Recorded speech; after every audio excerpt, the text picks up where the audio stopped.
അഭിമന്യ Sebastian പിതാവെ, ഇടവകയുടെ വികാരിയും ഫൊറോന വികാരിയുമായിരിക്കുന്ന സിജു പ്രിയമിച്ച, വേദിയിലും സദസ്സിലുമായിരിക്കുന്ന വൈദിക ശ്രേഷ്ഠരെ, ബഹുമാനപ്പെട്ട മദേഴ്സ്, ബഹുമാനപ്പെട്ട സിസ്റ്റേഴ്സ്, വേദിയിലും സദസ്സിലും ഘോഷമായിരിക്കുന്ന വിശിഷ്ട വ്യക്തിത്വങ്ങളെ, ഈ ഇടവകയിലെ നല്ലവരായ ദൈവമക്കളെ, പ്രിയപ്പെട്ട കുഞ്ഞുമക്കളെ, ആദ്യമായി തന്നെ നമുക്ക് ഹോളി ക്രോസ് ദേവാലയത്തിന് അതിൻ്റെ ജൂബിലിയുടെ നിറവിനായിരിക്കുമ്പോൾ ചെന്നൈയിലുള്ള മലങ്കര കത്തോലിക്ക ഇടവകയുടെ പേരിൽ, ഇവിടെ ശുശ്രൂഷ ചെയ്യുന്ന വൈദികരുടെ പേരിൽ, സമർപ്പിതരുടെ പേരിൽ, ദൈവജനത്തിൻ്റെ പേരിൽ, ഞങ്ങളുടെ സ്ഥാപനങ്ങളുടെ പേരിലുള്ള ജൂബിലി ആശംസകളും പ്രാർത്ഥനകളും നന്ദി നിറഞ്ഞ ഞാൻ നേരുകയും ആശംസിക്കുകയുമാണ്.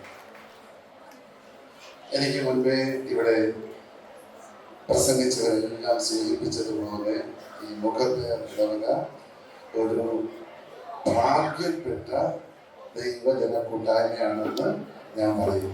അതിൻ്റെ കാരണം അതിൻ്റെ ശൈശവ ഘട്ടം മുതൽ ഇന്നോളം നല്ല നേതൃത്വം നൽകുന്ന വൈദികര് ഈ ഇടവകയിൽ ശുശ്രൂഷ ചെയ്തു.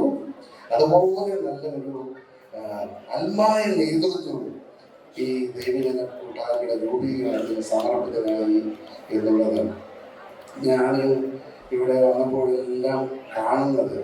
ബഹുമാനപ്പെട്ട സിജു അച്ഛൻ ഇങ്ങനെ കർമ്മനിരതനായി അങ്ങോട്ടും ഇങ്ങോട്ടും ഓടി നടന്ന് കാര്യങ്ങളൊക്കെ ഇവിടുത്തെ സിസ്റ്റേഴ്സിനോട് കൂടെ ദൈവജനത്തോടു കൂടെ ഓരോ കാര്യങ്ങളിലും ഇങ്ങനെ ബിസി ആയിട്ടുള്ള ഒരു ഷെഡ്യൂളിൽ ഇങ്ങനെ യാത്ര ചെയ്യുകയും ഇവിടെ കാര്യങ്ങളൊക്കെ വിവേചിക്കുകയും ചെയ്യുന്ന ഒരു വലിയ സഹോദരനെയാണ് എനിക്ക് കാണാൻ സാധിച്ചത്. അച്ഛൻ്റെ നേതൃത്വത്തിൽ ഇത്ര മനോഹരമായിട്ട് ഈ ജൂബിലി ആഘോഷം ഇവിടെ നടക്കുമ്പോൾ ഞങ്ങളും അതിൽ സന്തോഷിക്കുകയാണ്, ദൈവത്തിന് നന്ദി പറയുകയാണ്. ജൂബിലിയുടെ സന്ദർഭം ഒരു ചരിത്ര ബോധം ഉൾക്കൊള്ളുവാനുള്ള ഒരു സമയമാണ്. അത് ബഹുമാനപ്പെട്ട ഡേവിസത്തിന്റെ പ്രസംഗത്തിലൂടെ, പിതാക്കന്മാരുടെ പ്രസംഗങ്ങളിലൂടെ, ഇവിടെ വായിച്ചു കേട്ട റിപ്പോർട്ടിലൂടെ, ഇവിടെ നടത്തിയ പ്രസന്റേഷനിലൂടെ എല്ലാം നമുക്കത് മനസ്സിലായി. ജൂബിലി ആഘോഷിക്കാനായിട്ട് ദൈവത്തിന്റെ തിരുവചനത്തിനെയാണ് നമ്മോട് ആഹ്വാനം ചെയ്യുന്നത്. പ്രത്യേകിച്ചും പഴയ ഇസ്രായേൽ ജനസമൂഹം അവരൊരു ഗോഡ് സെന്റേർഡ് ലൈഫ് നയിച്ച ഒരു സമൂഹമായിരുന്നു.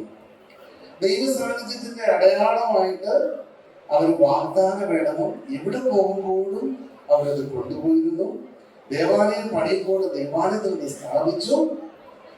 എപ്പോഴെല്ലാം ഇസ്രായേൽക്കാര് ദൈവത്തോട് ഒന്നിച്ച്, പേടകത്തോടൊന്നിച്ച്, ദൈവാലയത്തോടൊന്നിച്ച് അവർ ജീവിച്ചു, അപ്പോഴെല്ലാം അവർക്ക് വിജയമായിരുന്നു. അപ്പോഴെല്ലാം അവർക്ക് രക്ഷയുടെ അനുഭവമായിരുന്നു. പുതിയ ഇസ്രായേലായ പുതിയ ദൈവജനമായ തിരുസഭ പ്രത്യേകിച്ചും കേരളത്തിൽ നിന്ന് ലോകത്തിന്റെ നാനാഭാഗങ്ങളിലേക്ക് പഠനാർത്ഥം, ജോലിക്ക് വേണ്ടിയൊക്കെ കുടിയേറിയപ്പോൾ എവിടെയെല്ലാം പോയോ അവിടെയെല്ലാം ആദ്യം ദൈവത്തിന് ഒരു ആലയം പണിയാനായിട്ട് ശ്രദ്ധിച്ചിട്ടുണ്ടെന്നുള്ളതാണ്. അങ്ങനെ ഇവിടെയും ദൈവ സാന്നിധ്യത്തിന്റെ അടയാളമായിട്ട് നമുക്ക് ദൈവ സെന്റേർഡ് ആയിട്ടുള്ള ഒരു ജീവൻ നയിക്കാൻ ദൈവമായിട്ട് ഒരു പഠനം നൽകി. ശരിക്കും എന്തിനാ പള്ളി? ദൈവാലയം നമ്മൾ ദൈവാലയങ്ങളായി രൂപപ്പെടാൻ വേണ്ടിയിട്ടാണ്. നമ്മൾ പള്ളിയിലോട് വന്നതുപോലെയല്ല പള്ളിയിൽ നിന്ന് നമ്മൾ തിരികെ പോകുന്നത്. നമുക്കിവിടെ നടക്കുന്ന പ്രാർത്ഥനകളിലൂടെ, കണ്ണീരോടുകൂടെ നാം സമർപ്പിക്കുന്ന പ്രാർത്ഥനകളിലൂടെ, ഇവിടെ നാം സ്വീകരിക്കുന്ന കൂതാശകളിലൂടെ എല്ലാം ദൈവാലയങ്ങളായി രൂപപ്പെട്ട് നമ്മുടെ ലോകത്തിലേക്ക്, ഭവനങ്ങളിലേക്ക് മടങ്ങുവാൻ നമ്മെ സഹായിക്കുന്നത് നമ്മുടെ ദേവാലയമാണ്. ഈ ഇടവകയാണെന്ന അമ്മയാണ്, ഈ അമ്മയുടെ മക്കളാണ് നമ്മൾ ഓരോരുത്തരും എന്ന ഉത്തമ ബോധ്യത്തിൽ വരും നാളുകളിലും ഈ ദേവാലയത്തിൽ വന്ന് ദൈവാലയങ്ങളായി നമ്മുടെ ഭവനങ്ങളിലേക്കും ഞാൻ ജീവിക്കുന്ന സ്ഥലങ്ങളിലേക്കും തിരികെ പോയി പോകുന്നിടത്തെല്ലാം ദൈവാലയത്തിന്റെ അരൂപി പങ്കുവെക്കുവാനും ദൈവാനുഗ്രഹം പങ്കുവെക്കുവാനും അങ്ങനെ സമൂഹത്തെ മുഴുവൻ ദൈവീകരിക്കുവാനും നമ്മുടെ ജൂബിലി ആഘോഷം, നമ്മുടെ ഇടവക ജീവിതം നമുക്കിടയാകട്ടെ. നാം എന്തായിരിക്കുന്നുവോ അത് ദൈവകൃപയാണെന്നാണ് വിശുദ്ധ പൗലോസ് പറയുന്നത്.